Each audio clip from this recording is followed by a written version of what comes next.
I am Neil Edwards, and this is the Leadership Range, where we elevate the voices of Black and Brown coaches, leaders, and allies, and have soulful conversations about all things at the intersections of leadership, relationships and teams, well-being, and inclusion. Here I offer deep insights and practical tips for work and life. In today's episode, I'm going to talk about Black men in corporate America, specifically Black men in white corporate America, and what that might be like, what Black men might be going through, what Black men might need in order to navigate white corporate space. I'm going to talk about it in general terms, and it's really just a lot of my own musings from my experience, underpinned by the work that I do as a professional coach. And I'm also going to offer 3 broad categories of work that Black men can do to develop themselves and to support how they navigate corporate space that can often be treacherous and harmful. It might be considered a paradox to be a Black man in corporate spaces led by men who are predominantly white, especially where the Black man has increasing rank and power. To be clear, men who are white means men who are primarily of European ancestry and are classified as white in the U.S. There's this trend happening where, at least I've heard, more white men in the U.S. are beginning to distance themselves from the notion of whiteness by saying something like, I am not white, I identify as Italian, say. Racism and white supremacy has this insidious way of making subtle adjustments to maintain itself. Anyway, historically, Black men in the U.S. typically neither get into nor belong in spaces or roles that are accepted by the white majority as requiring intellect, business know-how, or financial and decision-making control. Black men mostly don't get to be self-identified or fully expressed in mixed company in the U.S., unless it is in sports or entertainment.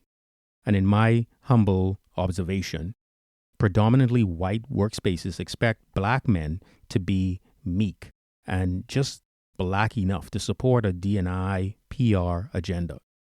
Probably a little bit less Black than Blackish, the show Blackish. Definitely not ashy, not bold, and not loud. And in some ways, I fall into the meek category because I originate from another country where I was a majority and don't have a history beginning at birth and through childhood and adolescence of negative aggressions against my identity by white people. I just didn't have that. And, it's a weird place to be because Black men don't get to be Black versions of white men in the hierarchy of patriarchy. Not that that's healthy anyway, but that kind of capital and power to support it just doesn't exist. And the essence of what it means to be Black in corporate America often goes something like, don't be too Black because that may be intimidating, or maybe be more like white women, but not too feminine because then you won't be a man. Do bring it down a little bit, just don't get too close to white women. Be really smart, but not too smart. Don't talk too much, don't talk too little. Don't be so aggressive, be proactive. Don't take credit, wait for it to be given to you. Be humble. But you need to have a cool hoop story though, you need to have that. Do you know golf? And the list just goes on forever. Black men have no identity in corporate America that makes any kind of natural sense. Even though we can point to specific examples of Black men who have reached high places, the examples are 1, extreme exceptions by the numbers, and 2, primarily filled with Black men who have lived into an acceptable levels of a white corporate construct of meekness within whatever vocational group or level they occupy. This is the paradox that many Black men in the U.S. live in and rumble with daily as they navigate their various workspaces trying to be productive providers or contributors to their households, communities, and professions. As for me, my understanding comes from my own life, plus what I have the privilege to do as a professional leadership, relationship systems, and well-being and inclusion coach. I've coached successful Black men and women at multiple levels of success, and the stories are similar. Constant microaggressions, getting overlooked for roles and promotions, exclusion from inner circles of business support and opportunities, social isolation at work and after work, having their ideas and contributions unequally questioned and dismantled, only to see them show up later to the benefit of others, usually white others. Basically, white men put their arms around other white men and actively support and elevate whiteness in the workplace with consistency and fervor. Unconscious bias, conscious bias, racism, white supremacy. Companies have not yet developed the muscle or the will and courage to clear a path to ask and answer questions about race-driven bias or outright racism inside their own walls, designed into their own systems, or the reality that they have racist leaders who are having a measurable impact on their D&I investments in a negative way. Meanwhile, not only do black brothers die in the streets crying for help, get locked away, opportunities stolen by criminal records and lost time by a nation that continues to look away consciously and unconsciously.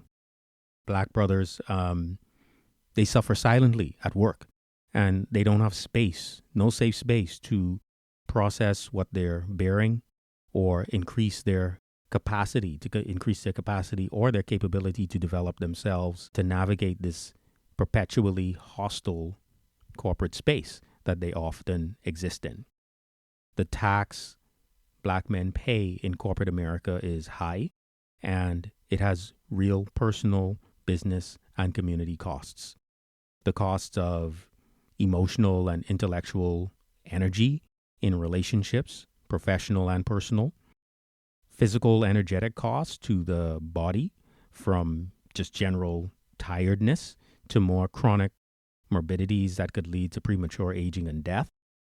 It's serious, and with little thought and support in place, I think I ought to at least give these circumstances a voice on air because there is not enough attention here in the public narrative. It is almost entirely ignored and creates somewhat of a vacuum in black male identities. Black men seem to be getting washed out and having no sovereignty over themselves and their chosen identities, especially as they navigate corporate work in predominantly white organizations. And I want to speak to it and point to a path for black men in corporate spaces for personal and professional development.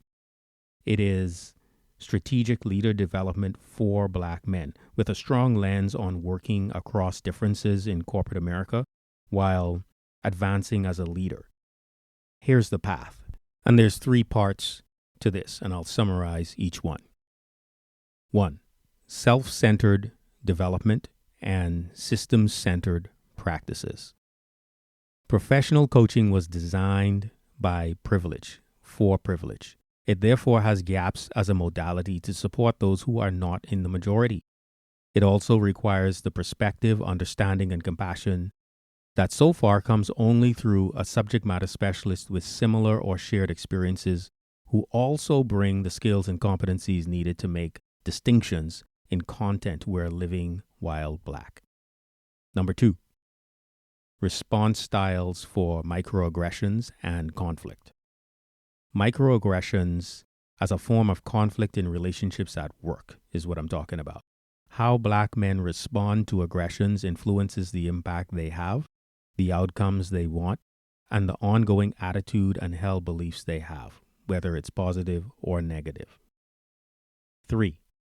Multi-dimensional allyship.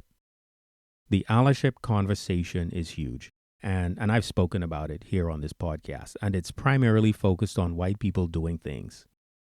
Allyship requires at least 2 people in a relationship.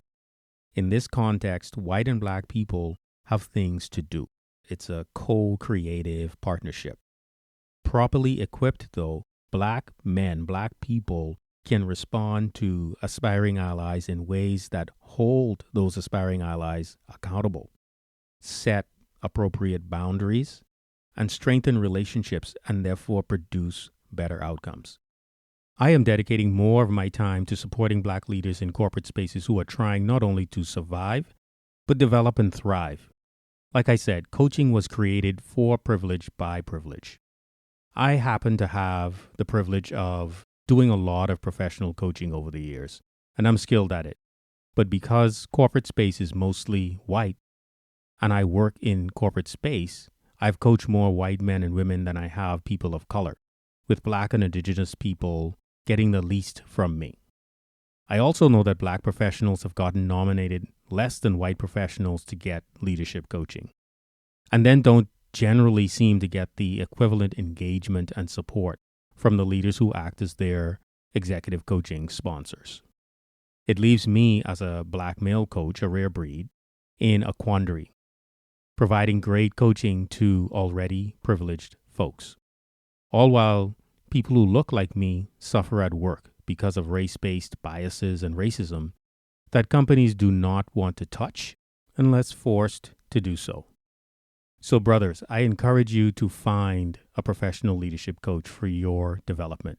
Find a Black coach. They are out there. I'm out here. Pay out of pocket or request it through your company. Corporations are spending money on professional coaching. There is no reason for you to go at this alone, and you deserve the same support an increasing number of your white counterparts are getting.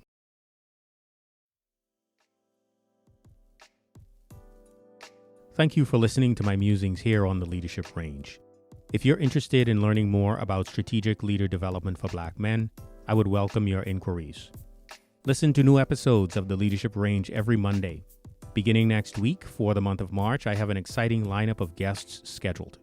Black leaders, authors and PhDs in leadership, diversity, equity and inclusion, coaching, and well-being. So make space and make a plan to listen. I love new connections, so connect with me on LinkedIn at linkedin.com/in/nedwards07 and let me know that you listened. If you have a topic suggestion, want to join a conversation, or know someone who ought to be on the Leadership Range, send me an email at neil@neiledwardscoaching.com. I look forward to you listening to future episodes.